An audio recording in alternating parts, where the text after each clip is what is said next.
Με λένε Καρολίνα Καπέλα και πάσχω από κοιλιοκάκι, το οποίο το ανακάλυψα πριν από περίπου 30 χρόνια, σε ηλικία αρκετά μικρή. Και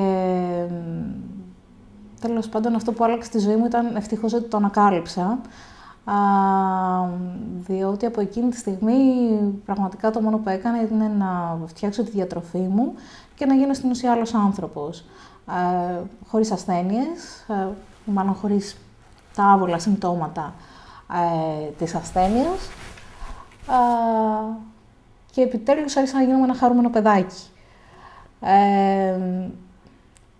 Τότε δεν λέω ότι μου φάνηκε πάρα πολύ εύκολο, το αντίθετο ενδεχομένως, διότι όταν όλοι μου οι φίλοι βγαίνανε και πηγαίνανε στα goodies για ένα hamburger, εγώ θα ήμουν αυτή που θα έπαιρνα τις τηγανιτές πατάτες.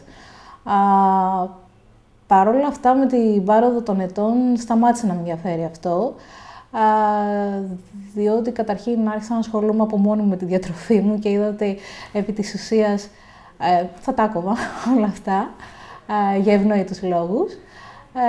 Και τέλος πάντων το γεγονός ότι έβγαλα τα δημητριακά, τα μακαρόνια, το ψωμί από τη ζωή μου δεν μου κόστισε ιδιαίτερα.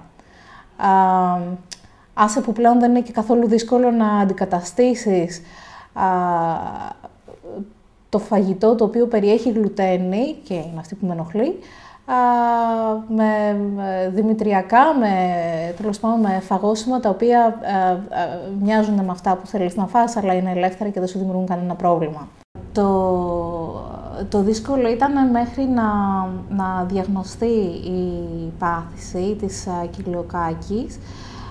Από εκεί και ύστερα τα πράγματα πραγματικά πήραν άλλο δρόμο, διότι ήξερα τι με ενοχλούσε και απλά το απέφευγα.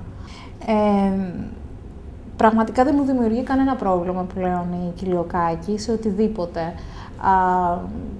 Μπορώ να ταξιδέψω, μπορώ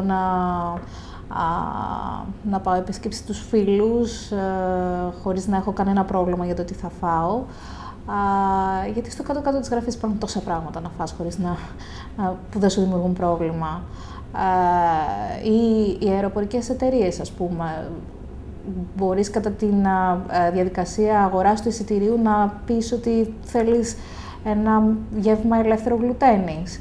Ή στις περισσότερες ευρωπαϊκές χώρες είναι ακόμα πιο εύκολο να βρεις κάτι να φας, πιο εύκολο από την Ελλάδα δηλαδή, διότι οι άνθρωποι απλά το ξέρουν πολύ καιρό τώρα ότι υπάρχει αυτό και υπάρχει πάρα πολύ μεγάλη υποδομή για να σου προσφέρουν ένα γεύμα το οποίο δεν θα σου στερεί τίποτα. Και τέλος πάντων πάντα υπάρχουν εναλλακτικές που σίγουρα δεν θα σε αφήσουν να δυστυχήσεις στο εξωτερικό. Όπως και να έχει, δεν θεωρώ ότι η κοιλιοκάκη είναι πρόβλημα πλέον στη ζωή μου, μακάρι να το είχα βρει πιο εύκολα. Συνεπώς, αν δείτε ότι κάτι δεν πηγαίνει καλά, απλά πηγαίνετε στο γιατρό σας. Δεν θα ήταν κακό να έχετε κάποια ενημέρωση όσο αφορά τα ακριβή συμπτώματα, τόσο ώστε να κάνετε ενδεχομένως πιο εστιασμένες εξετάσεις. Και αν βρείτε ότι έχετε κοιλιοκάκη, δεν υπάρχει κανένας λόγος πανικού, διότι απλά είναι κάτι διαχειρίσιμο.